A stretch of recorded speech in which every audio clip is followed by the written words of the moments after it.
Good Monday morning, meaties. How you doing? Welcome to the Week in Horror. We're going to talk all about the latest news in the horror world and keep you updated about what's going on here on Dead Meat. Welcome to the chat. Today I'm rocking a Recaffeinator mug. This was a gift from a former assistant of ours named Vern. Thank you, Vern. It's one of my favorite mugs. Love this guy. Hi, everybody. How you doing on this Monday morn? Got some horror news to go over, as always, and I hope you all had a nice weekend. We had a pretty good one. Pretty busy one. Pretty busy with both social and work stuff, so very full weekend. All right, let's get into the news we got here. And you know, eventually I'm going to make it so that I'm actually looking... It looks like I'm looking at the news that I'm looking at. But right now, my monitor's over here. I need to replace this one, so I'm just going to be looking off screen as I read over the latest. Including, for instance, that, yeah, we got some Black Phone 2 news about the casting. Apparently the entire original cast is returning, which seems a little strange to me if you've seen the movie. But also, if you've seen the movie and you really think about it, that could make sense. You could do something with that. So, we will see Ethan Hawke and Mason Thames and Madeline McGraw and Jeremy Davies and Miguel Mora, who I think is one of the kids. I forget which one. Oh, yeah. They're all coming back. So, we'll see them all in Black Phone 2, which is, yeah, it's one of those movies where I don't think it needs a sequel, Black Phone, but since we have the original writer and director coming back, Scott Derrickson and C. Robert Cargill, I trust them with a story by Joe Hill, who is the one who wrote the first one, Stephen King's son. I trust him. I'll check it out. I'll see what happens, and I like to think that it'll be... Is it going to be a prequel or sequel, people are asking? I don't think you can do a prequel with the kids, right? Because this thing won't come out until 2025, and at that age, the kids are going to look much older, so, it'd be weird to have a prequel. I mean, I guess you could. There's always, you know, orphan first kill, but, you know, I don't know. We'll see. But looks like the whole cast is coming back, so we'll see what happens with that. This next news, I'm actually super excited about. It's, The Long Walk. I don't know if you guys know Stephen King's The Long Walk. It was written in 1979 under his pseudonym Richard Bachman, or I guess alias. It was part of the Bachman Books, which I had this collection. My dad had this, and so I don't know if you guys have ever seen this. I owned this hard copy. I might have it somewhere. If I do, it's torn to shit, because I just read the hell out of it. And this thing is so hard to find. I guess it's not hard to find, but it's expensive. As you can see, this very torn up copy is still nice, $69. That's because these 4 books were published by Stephen King under the name Richard Bachman. And I believe he published them after having success with a few stories and was like, wait, I want to see if my stories can stand on their own instead of, like, selling my name. So he wrote these and released them under Richard Bachman. The reason this is so hard to find is because that first one listed, Rage, is about a school shooter back when that wasn't really a thing. And so it was this, like, you know, really haunting tale about a school shooter. And then after Columbine and maybe some other ones, but it might have just been after Columbine, King was like, I don't want to publish this and profit off this. So he pulled all copies of that story. And I don't think you can just buy it on its own. I don't think it's getting published anymore. So that's why this collection is hard to find. But I had this collection, and my favorite story among all of them always was The Long Walk. I loved The Long Walk, and this movie has been talked about for a long time. It's kind of a hard one to adapt, because the story is that 100 kids are 100 boys, but I bet in the movie it'll probably just be 100 kids, are put on the long walk. And they have to walk at a certain pace. They can't drop below 4 miles per hour. You get 3 warnings, and after 3 warnings, you're shot and killed and eliminated. And you just keep walking until there's 1 person left, and that person who wins every year gets whatever they want for the rest of their life. That's probably not feasible on a realistic thing, but that was the premise. So it's very Hunger Games and very, Death Game, dystopian kind of thing. And that's why they have Francis Lawrence apparently attached to direct now. Francis Lawrence directed the Hunger Games sequels, all the Hunger Games besides the first one. So I'm super excited that this might actually be going somewhere, because I've heard about a film adaptation of this for so long. Romero wanted to do it for a little while. Who else wanted to? There was another... Oh, Darabont, Frank Darabont, who did a lot of other Stephen King adaptations. He wanted to do it for a minute, so it's a story that I absolutely love, and I can't wait to see. I don't know how well it'll translate to a film, but if you have a chance, check out and read the story, The Long Walk. It's not a super long one, but it's just one that always stuck with me. And maybe it's because I read it at such a young age, and like I was the age of the characters in the story, but I would definitely say check it out. And especially if we're gonna have a movie in the future. I loved Long Walk, so that's coming out. Some Alien news, because remember, we got the TV show and the movie. So the TV show done by Noah Hawley, who did the Fargo TV show, and Timothy Olyphant has joined the cast, which is great. That guy's awesome. Not horror veteran, thanks to Scream 2 and also Dreamcatcher. Did you guys know Dreamcatcher? It's another Stephen King story, but do you know the movie? It's so fucking weird, and it's one of those movies that I would love to do a kill count for if I knew there was an audience. So let me know if you know Dreamcatcher and if you would enjoy the kill count for it, because it's like, I think it's like over 2 hours long. It's got just the weirdest collection of shit. I think it's the novel that King wrote while recovering from when he got hit by that van and was just on all sorts of drugs. And like, there's, what are they, ass weasels? They're like alien weasels that come out of your ass, and then like halfway through the movie, Morgan Freeman shows up in a helicopter, and it's just Jason Lee's in it, Timothy Olyphant's in it. It's a great cast, it's an insane story, and it's just batshit. I think, is Donnie Wahlberg play a autistic character who also has superpowers because of fucking course? That's how that goes.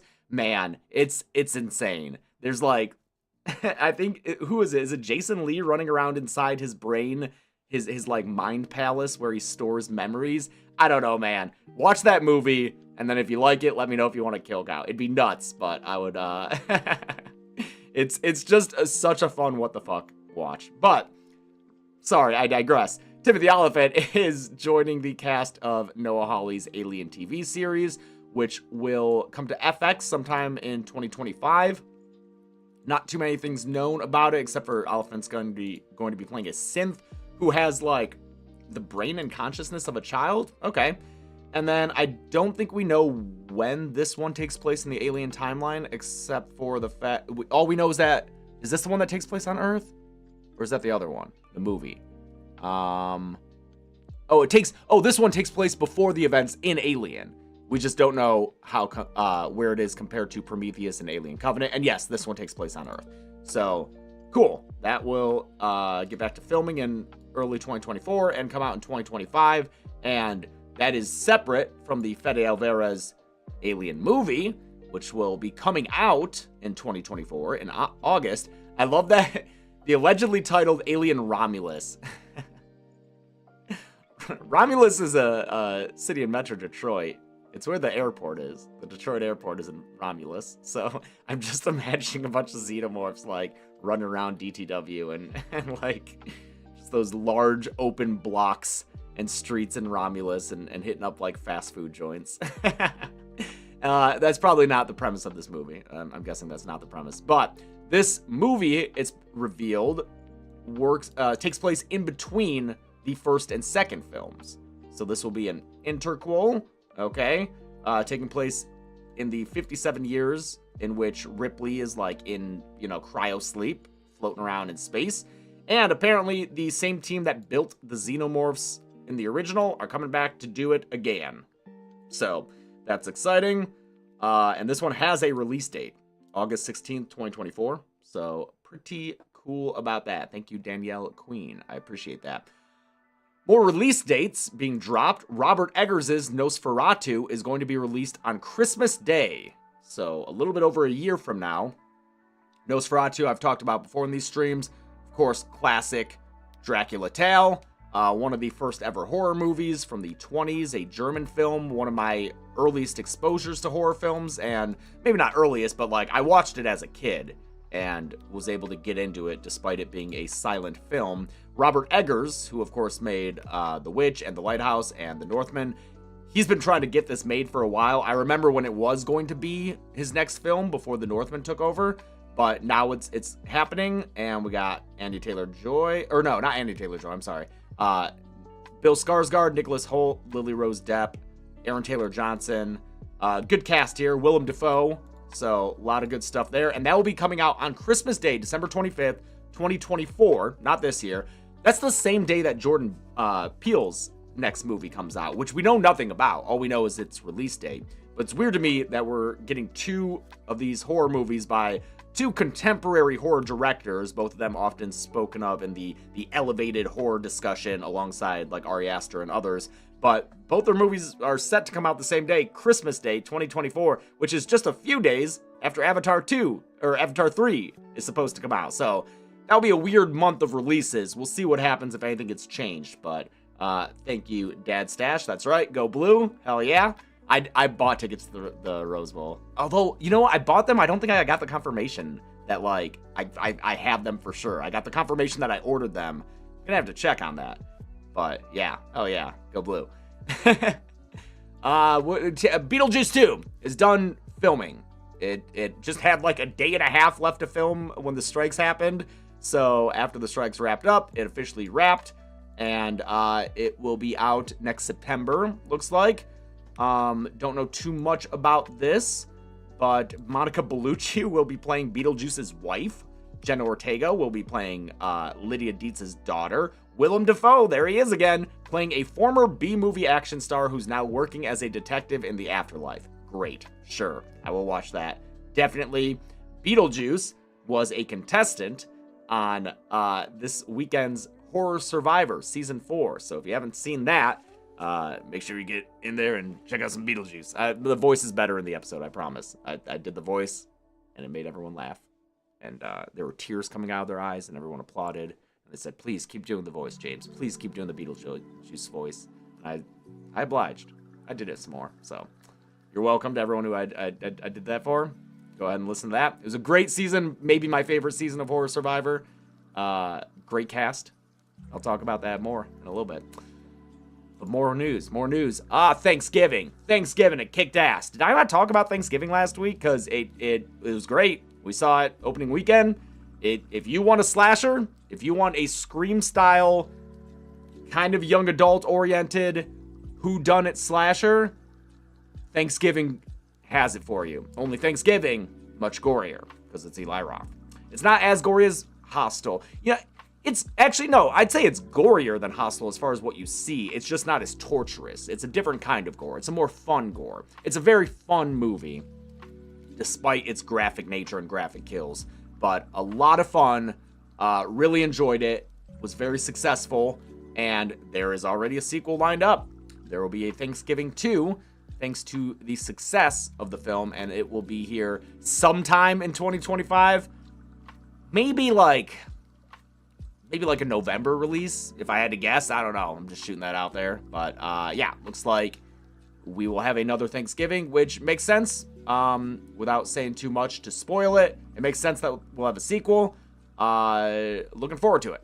So, Thanksgiving 2, 2025. Is it gorier than Cabin Fever? I haven't watched Cabin Fever in a long time, so I can't say. Cabin Fever has, like, skin coming off. I think it's a different kind of gore, because Cabin Fever is very body horror. Thanksgiving is very slasher horror and gore. So, very different, okay? Check it out, though, if you like gore. This was in the collection of news updates, and I was like, I don't know if I'm going to talk about this. Hellish Nell, a movie that tells the story of Britain's last witch trial. But then I read the article, and it seemed interesting enough to mention. So, Aislinn Clark will be directing a Hellish Nell. It's going to be a British film, right? Pretty sure, or at least it's a British story.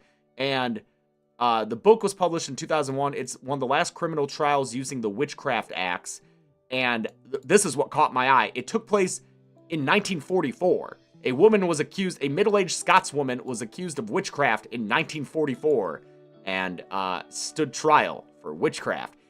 When I saw that, I was like, oh, okay, I'm interested, because it's wartime. Like, that's World War II, UK, and a woman's being accused of witchcraft, partly because of the war. She foretold naval disasters and attracted unwelcome attention of the Secret Service.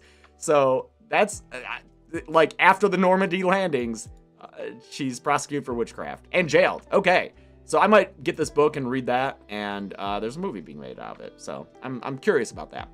And then I think this is the last news item I've got for you. David Dastmalchian is joining the horror movie Dust Bunny. Throwback to family horror films of the 80s. I'm assuming like Poltergeist and whatnot, so that's fun. This just stood out to me because this guy's been on a roll lately, and I really can't wait to see, was it Late Night for the Devil? That other horror movie that he was in that's like hit the festival circuits? Late Night with the Devil, yeah. Can't wait to see that. That'll be really cool. And, yeah, so he's out, he's joining a movie called Dust Bunny, along with Mads Mikkelsen and Sigourney Weaver, so he's joining some horror royalty there. Dust Bunny, Critter's spiritual successor, I want to make films. Maybe, who knows? Okay, so yeah, not a ton of crazy horror news this week, but I can talk about some dead meat news. So, yes, this past week, we saw the Never Hike Alone 2 kill count, which is, I believe, the last of the strike-friendly episodes. So, anyone who wants us to, you know, get back to the real movies, it's happening, all right? We had all these... Oh, I'm sorry. Ben said it's made by Brian Fuller, the Dust Bunny film. That's Ben Bellevue, if you see him in the chat there.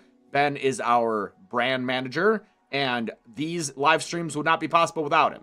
They would not be happening without him. He's the one who collects all the news. He makes a very convenient little spreadsheet for me, and I wake up just early on Monday. I read through all the articles. I make my coffee. It's a very enjoyable experience, and then I sit down and I talk to all of you, but I wouldn't be able to do that without Ben doing that, and he's also the one responsible for writing all those sponsor segments and kill counts that a lot of you seem to like, so he is killing it there. Also does a lot of the merch, which I can talk about that. We have merch deals. Is that what's happening? Let me see here. Where'd my little spreadsheet go? I'm just talking about how awesome this spreadsheet is, and then I fucking lose track of it. Good job, James. Here we go. Different deals each day this week.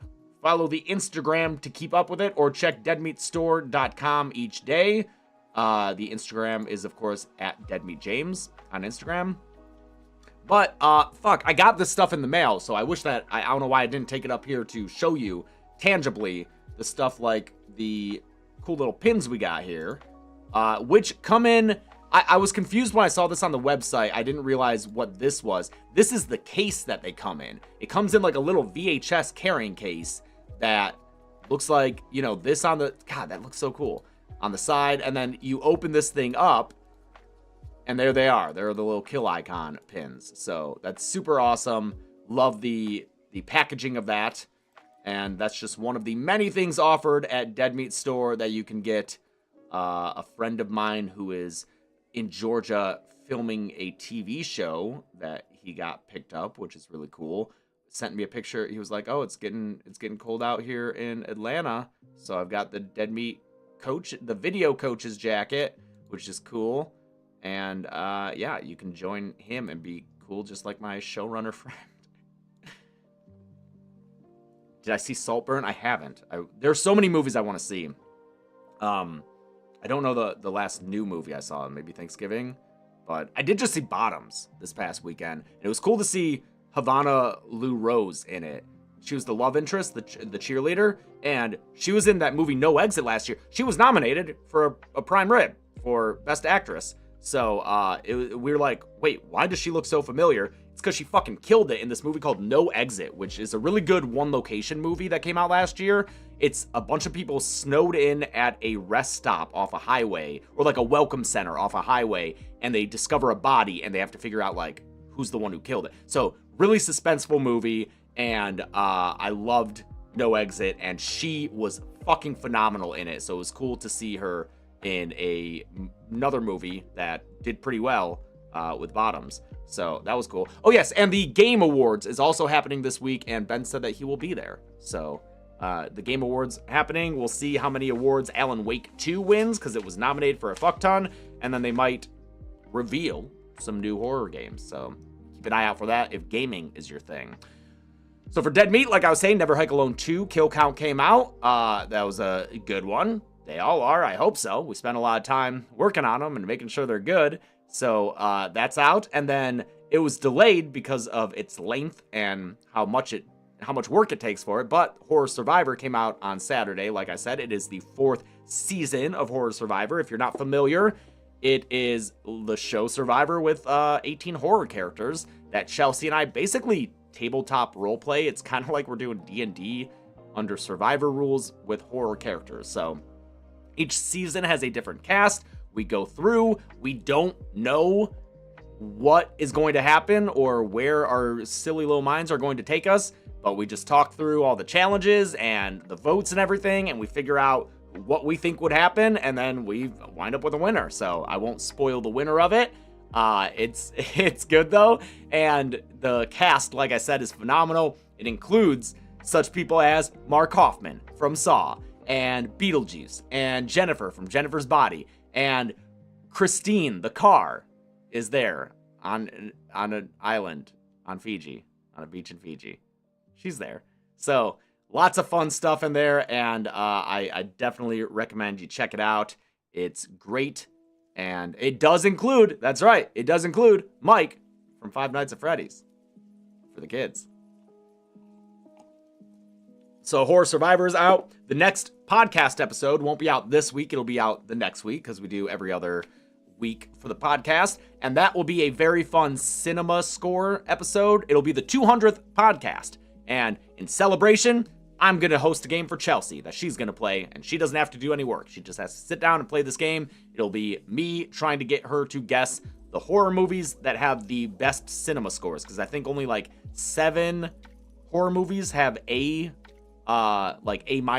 None of them have A cinema scores, which is just an audience reaction measurement that tends to correlate well with the box office. So interesting game that I can't wait to play with her on the podcast. The next kill count will be out this week, and that will be Barbarian, which is the awesome Zach Kreger horror comedy that came out last year. One of the many, many, many horror movies that made 2022 one of the best years in horror ever. So Barbarian, if you haven't watched it yet, it's on Hulu. Very good movie. One of the best ones to watch with zero knowledge going in. So if you don't know anything about Barbarian, I envy you. Go check it out without any spoilers. It'll be great. And that kill count will be out on Friday.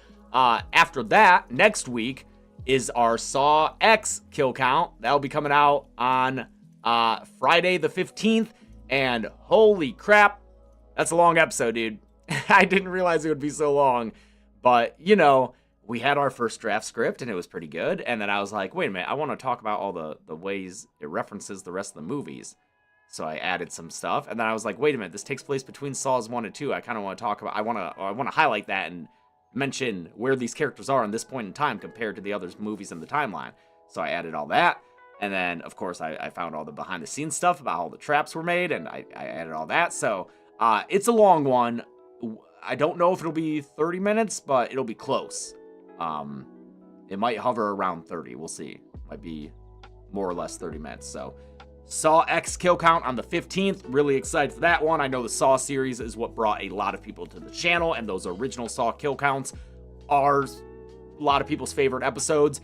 I wish I could do recounts for the whole thing with all the behind the scenes stuff, but you know, that's that would be 7, 8 movies. Was Jigsaw 8? Yeah, Jigsaw was 8. That'd be 8 episodes I would have to recount. That's so much, man. That's I don't think people want that really. So yeah. And then after that, our Christmas episodes, 2 of them, because we are benevolent gods. The Mean One comes out Friday, December 22nd. That is the Grinch horror film. Very low budget, basically no budget. I don't know if that's streaming anywhere for free, but you can like rent it. But check that out if you want to see the mean one, or you want to see the Grinch played by David Howard Thornton, who plays Art in Terrifier, killing people. And then Sunday the 24th is Treevenge, a little short. It's very graphic, very gory. And of course, the last kill count of the year will be Ringu, the Japanese original. And I saw some people wondering if I was going to cover the rest of the Ring. Also, I learned that like Ringu isn't really a word. It's just that's how it wound up being. That's what it wound up being called, kind of to differentiate it from the American remake. So I guess it should just be called Ring. But for clarification purposes, I guess I'll just call it Ringu, whatever. Anyway, I'm not covering like the sequels to that or the American remake right now. As of now, Ringu is just a one-off shot. So that's what it is for now. If people really want it, I can check it out. But that series is nuts as far as like the continuity goes, because I didn't realize this. Ringu was released with a sequel called Spiral, based on the sequel book to The Ring, at the same time. So you could go see Ringu and then see Spiral at the same time in theaters. But because of that, people didn't see Spiral, because it's such a weird release thing. So everyone saw Ringu, but no one saw Spiral. So Spiral did really poorly, and so the studio was like, we want a sequel to Ringu. And it's like, there is one, Spiral. Like, no, make Ringu 2. So they made another sequel called Ringu 2, to the original film. And then that was the simplest part of the franchise. There's like spin-offs. There's Ring versus Grudge, like literally like Freddy versus Jason, those two characters going head to head. I think in 2 films. There are 2 3D films that might be prequels. And then there's the American films. So the American remake and the sequel to that. And then the Rings, which did really poorly. I don't know, man. I started looking at that and my brain just melted at all the different, and that's not even getting into the mangas and the novels and there's a TV series and video games. Ring is crazy. That's a crazy property, and I had no fucking idea. All I knew for the longest time was, oh, that movie with Naomi Watts based on a Japanese movie. Okay, cool. No, that shit's deep. That shit is deeper than a well. So right now we're just covering the first one. That's it. I still don't want to reveal the next few kill counts, even though we've started to work pretty well on them, but we are still trying to figure out what we can cover. So I am working on that. And yes, I also spent the weekend going over drafts of the new series that we're going to have next year. So I was looking at They Talk season 2. So I guess not new series, but new season of They Talk. And I'm fucking loving it, man. I don't want to reveal all the episodes that there will be, but there will be 5 episodes in They Talk season 2. It will see some returns of franchises that we looked at in season 1 and some new ones. So we'll see that. I will voice we're doing Scream 2, so I will voice Ghostface again, and then Chelsea will be voicing another character who is not Babyface from Happy Death Day, but she will be doing another episode. And then there will be 3 others, yes. And that is Zoran's series. If you haven't seen that, that's a really fun one where it's like dubbing voices over horror movie footage. I really like it when there's like interaction between what the character says and then what we add. I keep saying we. It's all Zoran. This is all Zoran's series that he's doing. He does these drafts. He sends them to me. I give him notes. I maybe suggest a few jokes, but it's definitely Zoran's thing that I just kind of like shape a little bit just to be like, oh, let's make this shorter, or let's cut this joke. It's not really working for me, but it is definitely Zoran's work, and I'm just an editor, not video-wise, but like content-wise, a little bit of editing.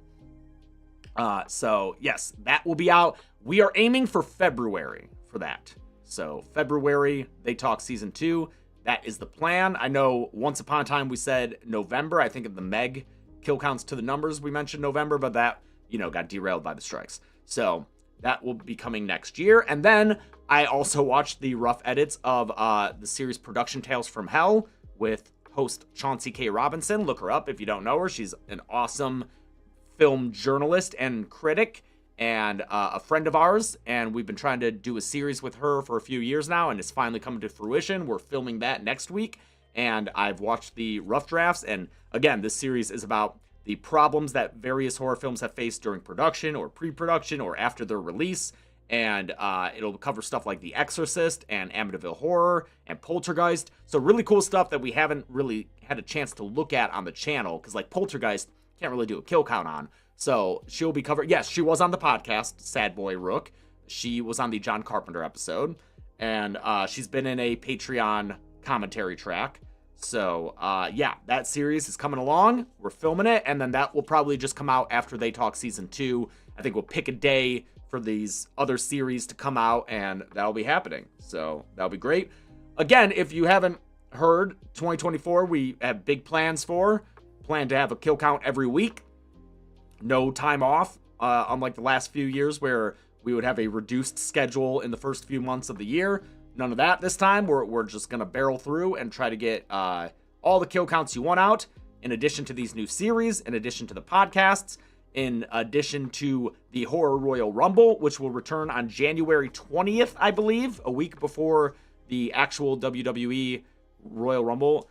Kevin asked 52 kill counts. I mean, more than that, because in October we'll be doing 2 a week. We'll probably have a few weeks where we have like extra ones. I hope so, but at least 52. And someone said, Matthew said, don't overwork yourself too much.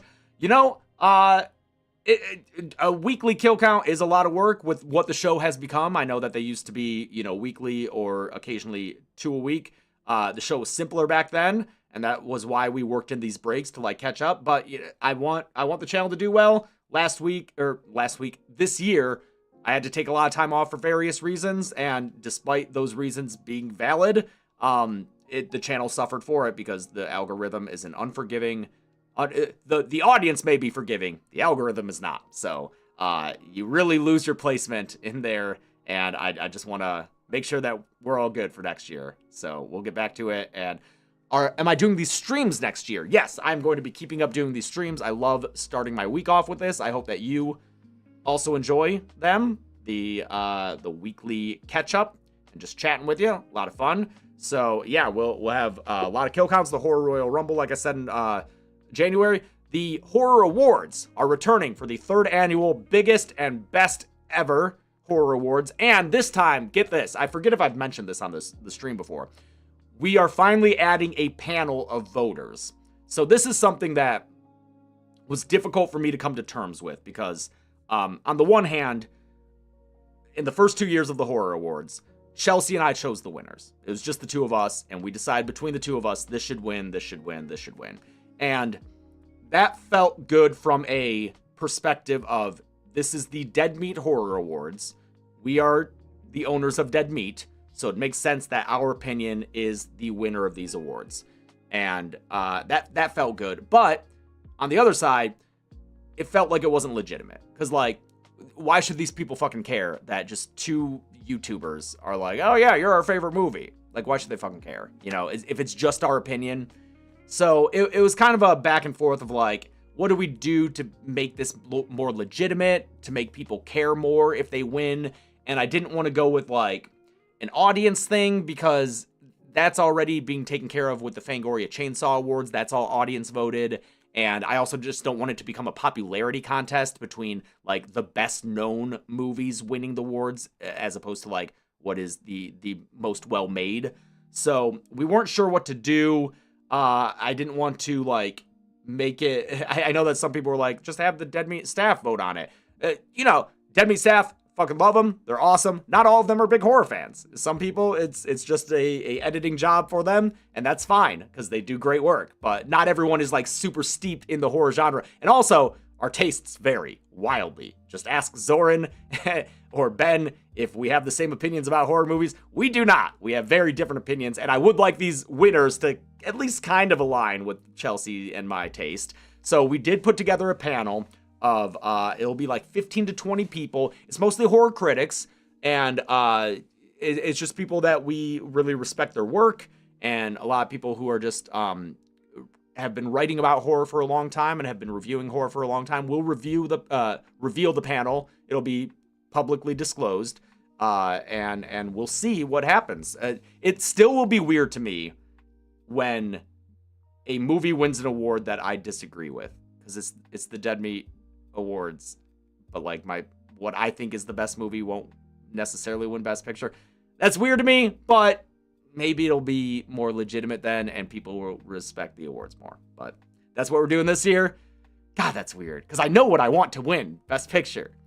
And if it doesn't, I'm going to be like, fuck. Anyway, yeah, so we'll see what happens with that. It'll be good. We're gonna, shoot on location again. We're gonna have the awards made again and sent out to the winners, hopefully in advance. Maybe get some acceptance speeches. We'll see. And we'll have presenters and everything. It'll be really good. So that'll be the horror awards, and that'll be out in March, in the same time of year as the Oscars.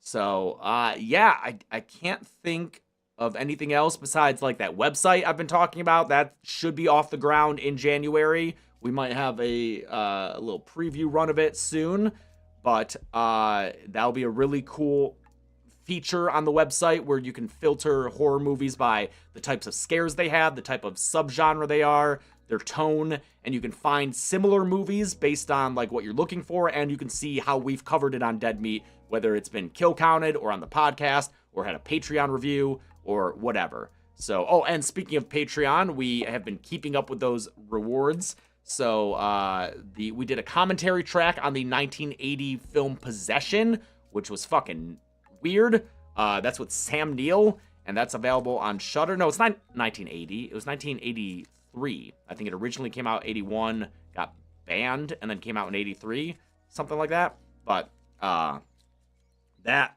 is out on our Patreon. You can check that out. And we will have another, in case you didn't know, we added a new reward a couple of months ago where it's an extra podcast episode. It's audio only, but it's me, Chelsea, and always so far Gressel, our housemate, just talking about any random thing. So I think the first episode we did a game that I ran where it was about 90s rock bands and their songs and where they placed in the charts and who had like the highest one. So like, do you know if Fly by Sugar Ray charted higher than The Way by Fastball? We learned which one did in that game. And then the next episode, I think we talked about the football stuff going on with the college football, because Gressel explained it to us, like the conference redistricting. It's not redistricting. The realignment of the conferences. And then we talked about something else too. But, oh, and then there was also an episode where we just talked about, oh, if I disconnected right there, I'm sorry. I froze. Okay.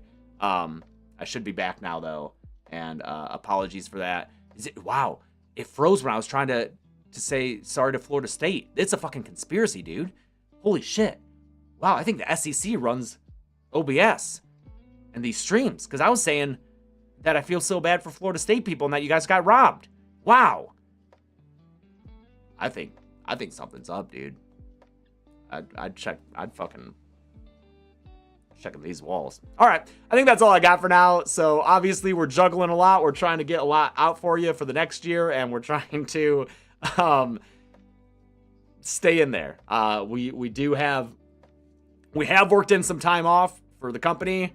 I think we're off from the 22nd to the 1st as far as our work goes. We will still be releasing stuff during that time, but so we will have a break. Don't worry. Chelsea and I are looking forward to that time where it's just us together in our house. It'll be really nice. But in the meantime, thank you for tuning in for these. I love doing them, and I will see you next week. And yeah, bye everyone. Be good people.